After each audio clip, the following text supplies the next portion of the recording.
Good morning, sir. Good morning, good morning.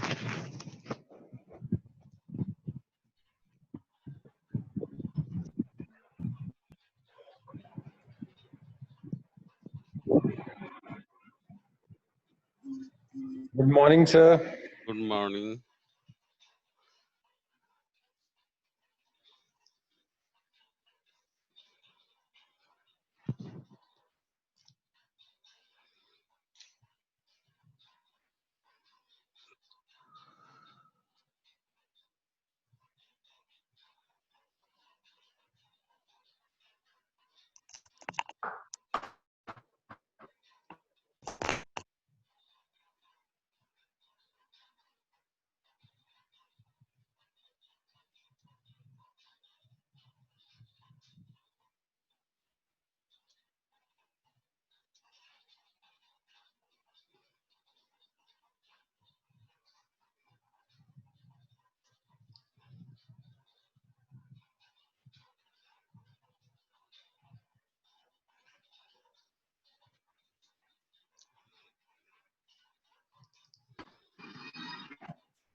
सुप्रभात sir.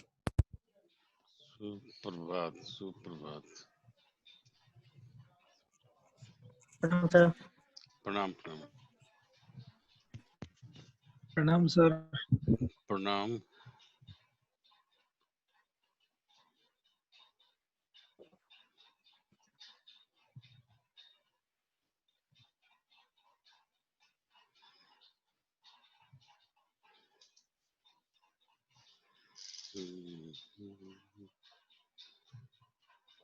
Ram Ram.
जल्दी करो, 61 ही हुआ है।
चलिए 75 तो हो गया।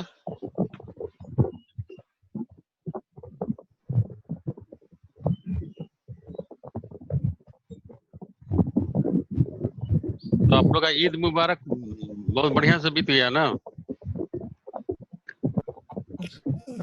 सर आपका माइक म्यूट है क्या सर? आवाज नहीं आ रही है सर। नहीं, मेरा माइक तो म्यूट नहीं है। आ रही है। आवाज नहीं जा रही है? प्लीज आवाज आ गई? रही है सर, आ रही है। आ रही है ना? हाँ?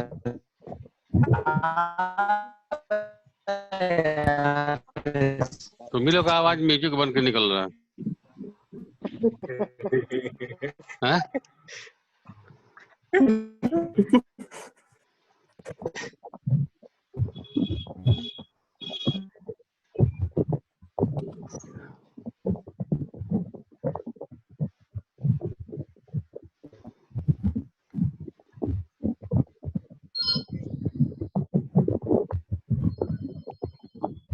हेलो, क्लास शुरू हो गया सर जी। आते बंद कर दिया था।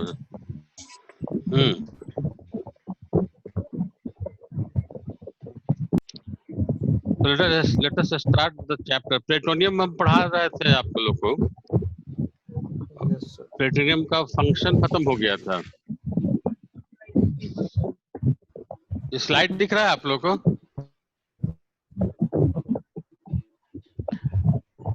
स्लाइड दिख रहा है ना? नहीं दिख रहा है सर। स्लाइड नहीं दिख सर। रहा है? हाँ? नहीं सर, नहीं दिख रहा सर। एक मिनट। हाँ, नहीं दिख रहा है, रुक जा।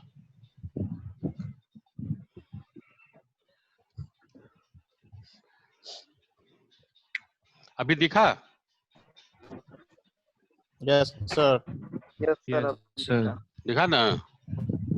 Yes sir. हाँ।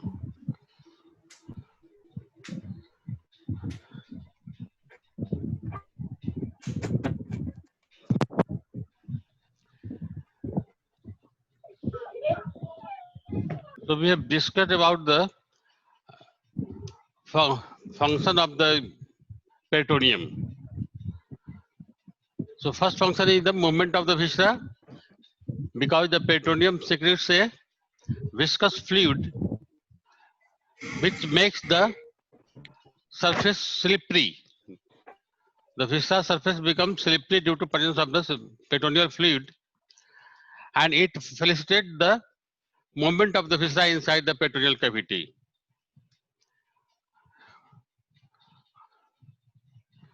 अब बंद करो यार, अब तो हो गया, इतना तो एडमिट करते रह जाएंगे. हाँ. Then protection of viscera. So peritoneum contains lymphocytes, which helps in humoral or cellular mediated immunity. It also contains macrophages, which engulf the bacteria, microorganism. So it protects the viscera by destroying the microorganism. Absorption dialysis बताया था कि you can क्योंकि the peritoneum act as a semi-permeable membrane. So if you put any fluid in the peritoneal cavity, it may be absorbed by the capillary present over the surface of the viscera. So a small molecule drain through the capillary and the larger molecule drain through the lymphatics. Conversely, any waste product which is drained into the peritoneal cavity can be drained out by putting a tube in the peritoneal cavity and drained by a syringe. So you can drain out the waste material in the collected in the peritoneal cavity also. So there is a this process is known as the peritoneal dialysis.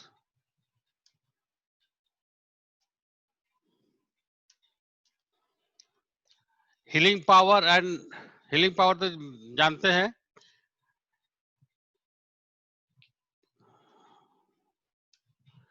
So the greater momentum has a special character to move at the site of infection and it seal it so that the infection cannot spread to the other parts of the peritoneal cavity.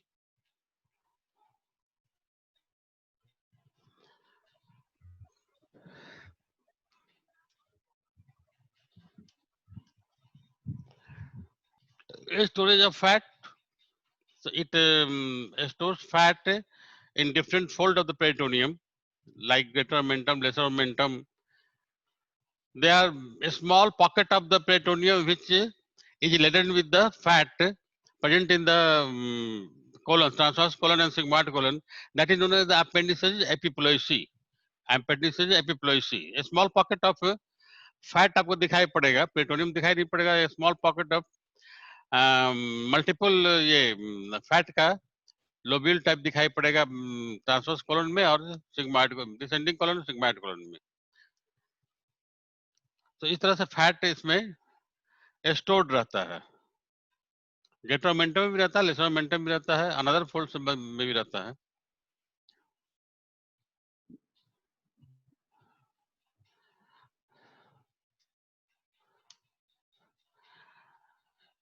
It also the peritoneum gives passage to the vessels, nerves, and lymphatics. All these are passing through the peritoneal fold to the viscera.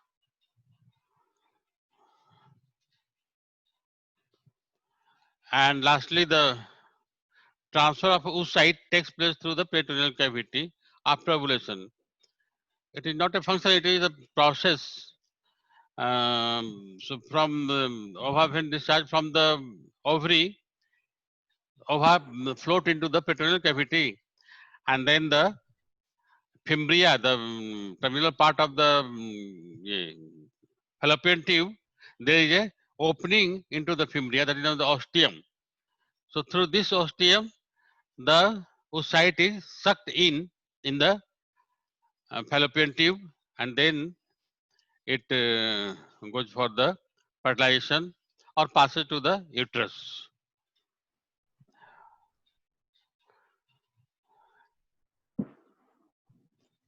Now,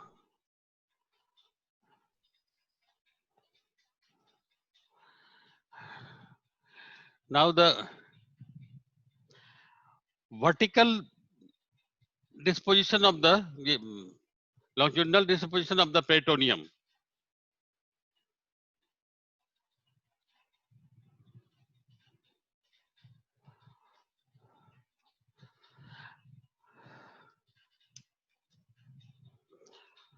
So you can see here the brick red color and this yellow color. This is the greater sac. This is the greater sac. This is the greater sac. So this greater sac extends from the diaphragm. This is the diaphragm.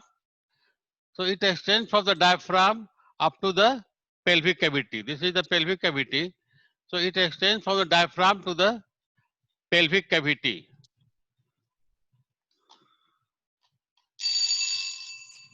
Pelvic cavity तक extend होता है greater sac. Lesser sac, a laser वाला लिखा था laser pointer.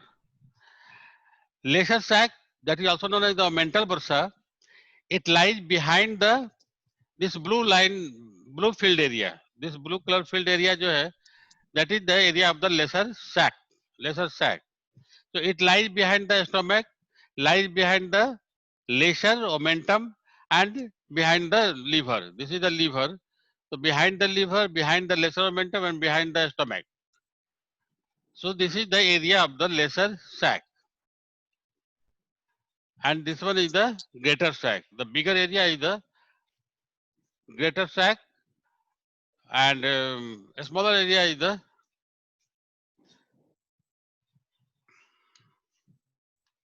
lesser sac.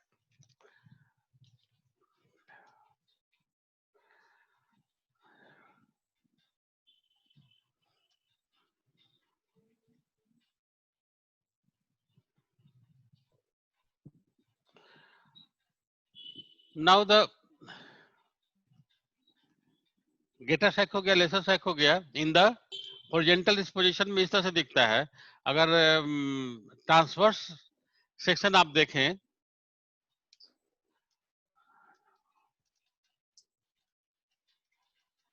तो इसका एक minute.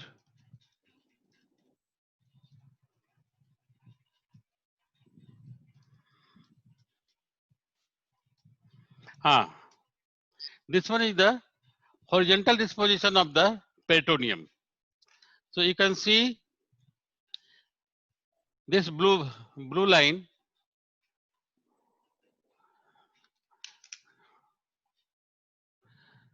So this is the parietal peritoneum. posterior wall पे यहाँ से रिफ्लेक्ट होकर गया किडनी पे. This is the left kidney. Then to the spleen. And then to the stomach. So this is the gastrospheric ligament and this one is the lienorenal ligament. Between the spleen and the kidney, the lienorenal ligament. This fold is the lienorenal ligament. And between the stomach and the spleen, this is the gastrosplenic ligament. And it is the section just above the transverse colon. So lesser omentum is not seen here. This is the stomach, this is the liver. So this is the falciform ligament, the reflection of the peritoneum fold from the liver to the diaphragm and anterior abdominal wall. Anterior abdominal wall पे जाएगा या diaphragm पे जाएगा. So this fold of the peritoneum is known as the falciform ligament. This is the space enclosed is known as the lesser sac. This is the lesser sac. And there is a foramen, epiploic foramen या foramen vislo कहते हैं जिसको. So there is a communication between this one is the blue, the greater sac and pink, the lesser sac. तो blue से pink के बीच में यहाँ पे एक opening होगा जिससे communicate करेगा greater sac and lesser sac. तो ये lesser sac हो गया. This is the aorta and inferior vena cava. So this is the horizontal disposition of the peritoneum. इस तरह से आपको दिखेगा ट्रांसवर्स सेक्शन में.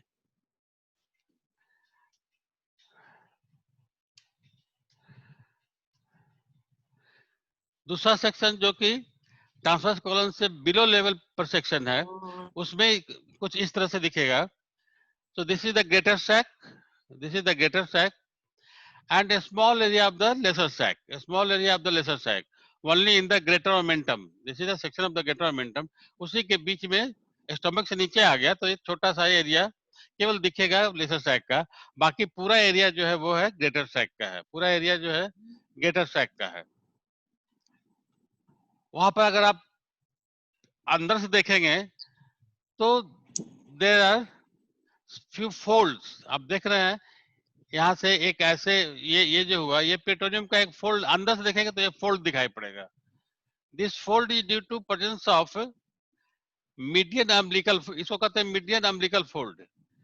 Median umbilical fold, medial umbilical fold and lateral umbilical fold. ये lateral हो गया, ये मेडियल हो गया, और this one is the median, बीच वाला है मीडियन. ये मेडियल है, ये लैटरल है. तो ये पेट्रोनियम का फोल्ड है due to presence of some structure. So in the median जो फोल्ड है, median umbilical fold, that is due to presence of urachus. यहाँ पे जो है यूरेकस रहता है, यूरेकस के चारों तरफ पेट्रोनियम जो है एक फोल्ड बनाता है. यहाँ पर पेट्रोनियम जो है एंटीरियर वॉल के पास में फोल्ड बनाएगा. यूरेकस क्या होता है? Urachus is a remnant of the allantois, remnant of the allantois which connect the urinary bladder to the umbilicus.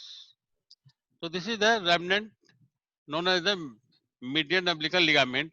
और ये fold पेट्रोनियम हो गया जो हो गया median umbilical fold.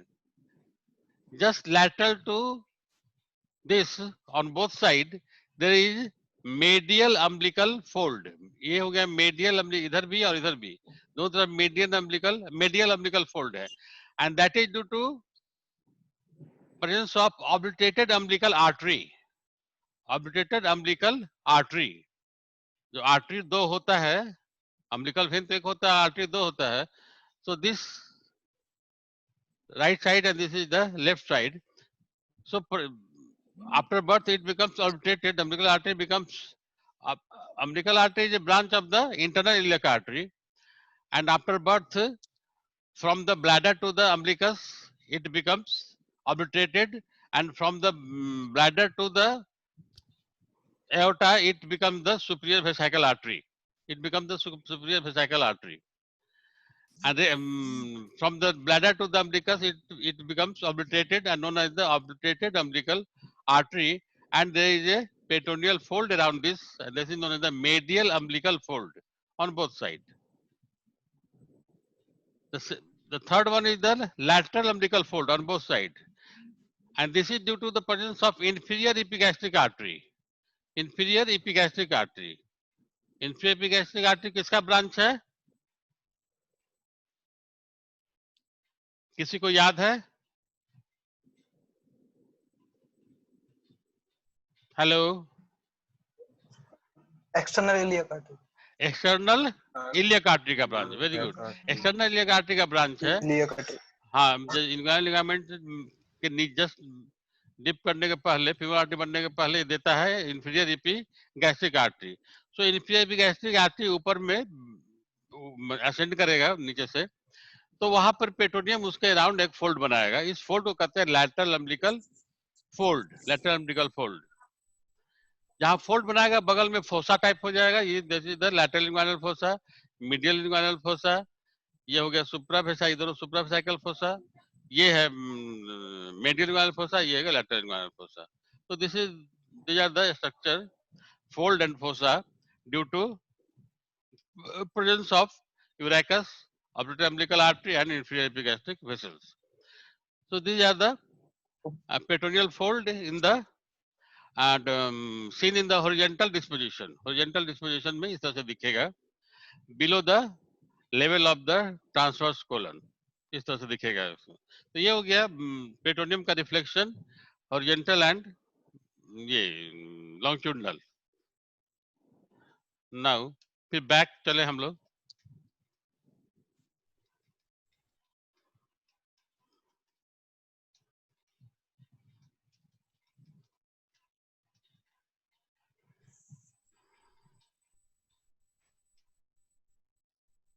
ये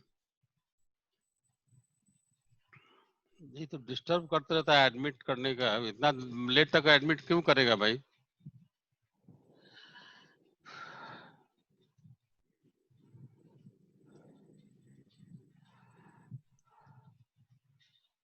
हाँ, ये हो गया ग्रेटर। अब now about the greater momentum.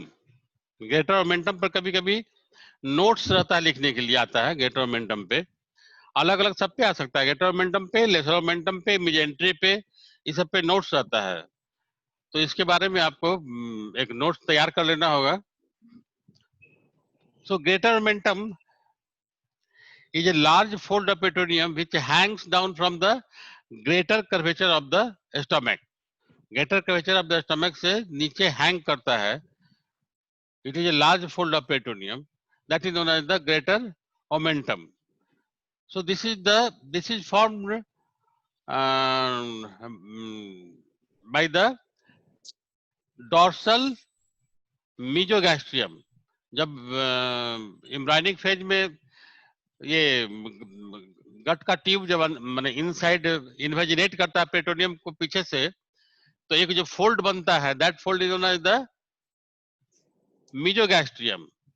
And जो फोर गट का पार्ट है, that divide the mesogastrium into two part, one behind the dorsal mesogastrium and one anterior to the gut tube, that is known as the ventral mesogastrium. Ventral mesogastrium में liver develop करेगा, तो liver और stomach के बीच में बनेगा laser momentum, और liver और diaphragm के बीच में बनेगा फैल्सिफॉर्म लिगामेंट। इधर जो होगा वो हो जाएगा डॉर्सल मेसोगैस्ट्रियम, वो बनाएगा, बीच में डेवलप करेगा स्प्लीन और बनाएगा gastrosplenic ligament in the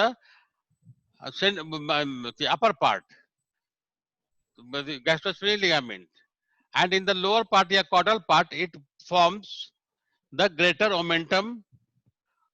This greater omentum fold upon themselves, अपने में फोल्ड कर जाता है, नीचे हैंग करता है, हैंग करके फिर अपने ही ऊपर में फिर फोल्ड करके ऊपर चला जाता है। So the greater omentum contains the four layer. Stomach को दोनों साइड से कवर किया तो दो लेयर का डिसेंड किया, और फिर फोल्ड किया तो हो गया total four layer. The first layer become the fourth layer and second layer become the third layer. ये समझ में आ गया था उस दिन?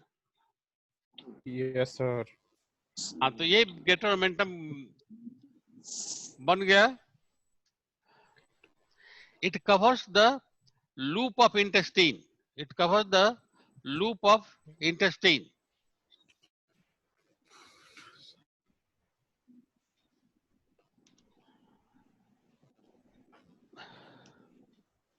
सर, हाँ सर ग्रेटर ओमेंटम और ग्रेटर सैक एक ही चीज है कि अलग अलग है? हाँ, देखो चार टर्म है, Yes, sir. Greater sac, lesser sac, greater omentum, lesser omentum, Yes, sir. चार टर्म है ना। ग्रेटर सैक की जो स्पेस, ये तो पेट्रोनियल कैविटी को कहते हैं ग्रेटर सैक। जी sir. Peritoneal cavity is known as greater sac. हाँ, ग्रेटर सैक में there is a small diverticulum that is known as the lesser sac. लेकिन टोटल पेट्रोनियल कैविटी है जिसको दो पार्ट में बांट दिए, greater sac and lesser sac. Lesser sac. समझ में आया? ये कोई स्ट्रक्चर नहीं है, it is a space, it is a space. जी सर। तो ये तो स्पेस हुआ जो कि जिसको हम लोग डिफाइन करते हैं greater sac and lesser sac में। ग्रेटर सैक बड़ा सा, जो बड़ा वाला स्पेस जैसे ही एब्डोमेन खोलते हैं, जहां हम जाते हैं दिखाई जो पड़ता है, जहां इन करते हैं, वो होता है ग्रेटर सैक। और उसी से एक आउटपाउचिंग निकला हुआ है जो कि स्टमक के पीछे में इनक्लोज हो जाता है due to folding of the greater omentum, that is known as the lesser sac, a small space. तो लेसर सैक या ग्रेटर सैक स्पेस हो गया, और ग्रेटर ओमेंटम और lesser omentum is a fold of peritoneum. अच्छा, it is a fold of peritoneum. Okay sir. So greater omentum जो है, it hangs from the greater curvature of the stomach and it fold upon itself and then encloses a space. That space is known as the laser sac. So this hangout जो है that covers the loop of intestine. So this is made up of 4 layers of peritoneum and are fused together. Only 2.5 cm from the greater curvature से केवल open रहता है, बाकी सारा चारों layer जो आपस में फ्यूज कर जाता है and forms a thin fenestrated membrane. It forms a thin fenestrated membrane. Space नीचे का स्पेस जो है जो हैंग कर रहा है उसमें जो लेसर सैक का स्पेस है वो ऑब्लिटेट कर जाता है, केवल 1 इंच जो है ग्रेटर कर्वेचर से 2.5 सेंटीमीटर तक ही ओपन रहता है, बाकी जो है वो सारा ऑब्लिटेट कर जाता है। एक सिंगल मेम्ब्रेन पतला सा बन जाएगा, अनफेनेस्ट्रेटेड रहेगा, पोरस रहेगा, फैट रहेगा उसमें, और वो जो है कवर करेगा लूप ऑफ इंटेस्टाइन को। देखो इस तरह का ये डायग्रामेटिक फिगर है, ये ग्रेटर ओमेंटम है, और जो हम देख रहे हैं जहां ग्रेटर, ये वो ग्रेटर सैक है जो दिखाई पड़ रहा है, जो स्पेस हमको जिसमें ये सब सारा कुछ है वो ग्रेटर सैक है, पेट्रोनियल कैविटी है। समझ में आया? सर ओमेंटम और मेजेंट्री में क्या डिफरेंस है सर? ओमेंटम और मेजेंट्री, ओमेंटम और मेजेंट्री में बोल रहे हो? हाँ मेजेंट्री हम बता रहे हैं अभी। हाँ हम बता रहे हैं, ये ओमेंटम समझ लो।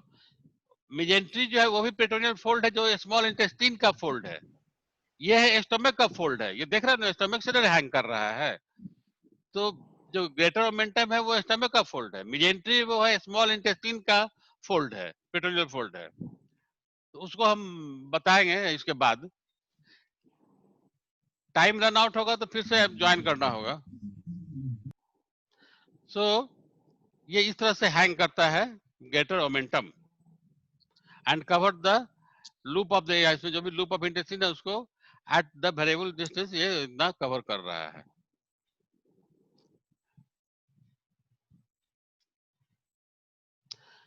अटैचमेंट, ग्रेटर मोमेंटम का अटैचमेंट है कि it is attached, the anterior two layer descend from the greater curvature to a variable extent. यहाँ ग्रेटर कर्वेचर यहाँ से देख रहे हैं कि ये 2 लेयर, एक ये लेयर हो गया, एक इधर से लेयर आया, दोनों लेयर हैंग किया, हैंग करके बाद फिर अपने आप में फोल्ड कर गया, ये फोल्ड कर गया, तो फोल्ड कर गया यहाँ से यहाँ तक, तो ये जो ये पूरा जो हैंग करा ये पूरा ग्रेटर मोमेंटम हो गया।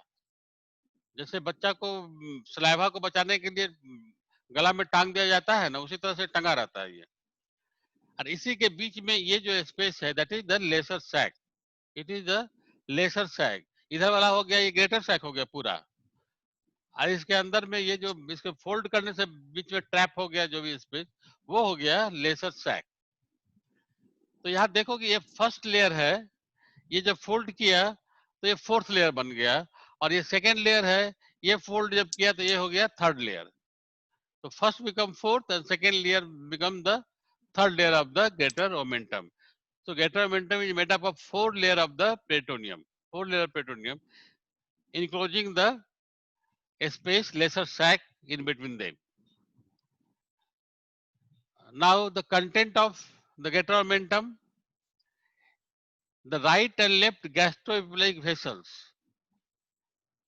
इसमें यहाँ पे स्टोमक के ग्रेटर कर्वेचर के दोनों साइड से, एक साइड से राइट गैस्ट्रोएपिपेलिक वेसल जाएगा और लेफ्ट साइड से आएगा लेफ्ट गैस्ट्रोएपिपेलिक वेसल जो एनास्मोस करेगा आपस में बीच में।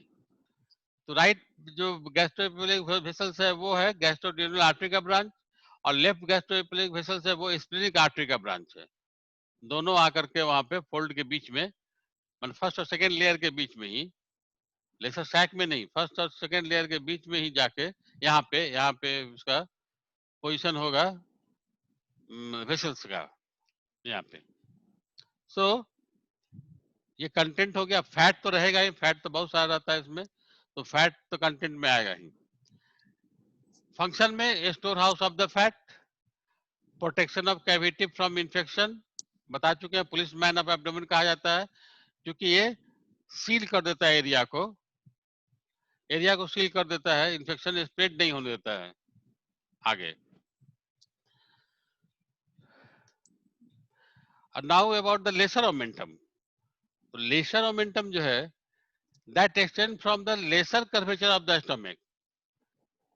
अब यहाँ देखो ये है lesser curvature of the stomach, ये है lesser curvature of the stomach. यहाँ से जो फोल्ड है वो जाएगा अप टू द लीवर, ये जाएगा अप टू द लीवर. तो लीवर और स्टमक के बीच में जो पेरिटोनियम का फोल्ड होगा या पार्ट ऑफ द वेंट्रल में जो गैस्ट्रियम जो होगा वो कहलाएगा lesser omentum. This one is known as the lesser omentum. यहाँ तो यहाँ काटा हुआ है, कट किया हुआ है, लेकिन ये पूरा का पूरा रहेगा. एवं जो अटैचमेंट होगा लीवर के अंडर सरफेस पे, इंफीरियर सरफेस पे, वो इन्वर्टेड एल शेपेड मैनर में होगा. इन्वर्टेड एल शेपेड मैनर में होगा. देख रहे हैं एक वर्टिकल लिम्ब है, एक हॉरिजॉन्टल लिम्ब है.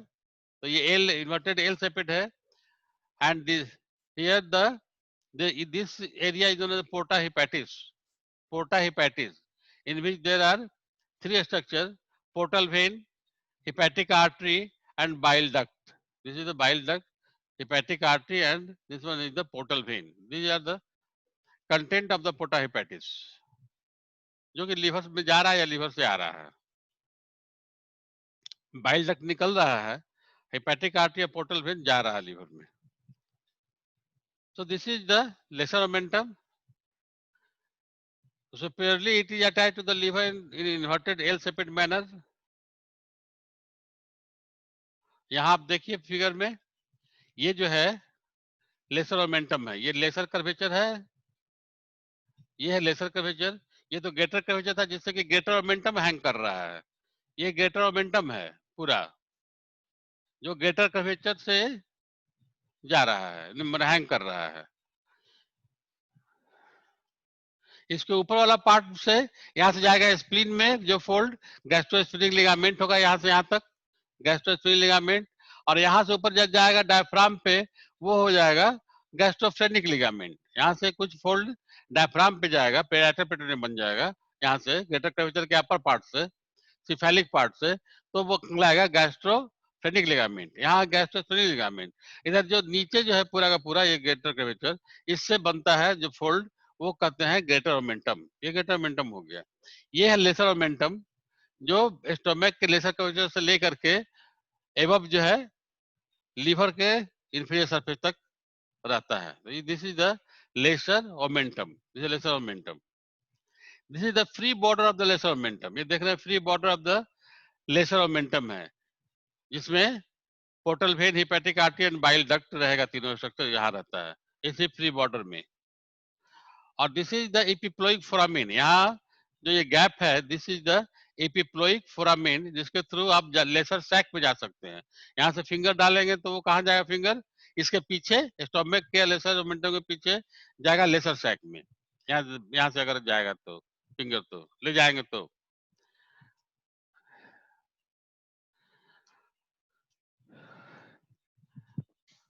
So right free margin of lesser omentum contains hepatic artery, portal vein, bile duct, lymph node, lymphatics, and hepatic nerve plexus. These are the structure in the right free margin of the lesser omentum. अच्छा, दूसरा content जो along the lesser curvature रहेगा, that is the right and left gastric vessels, lymph nodes, and branches from the gastric nerve. Right and left gastric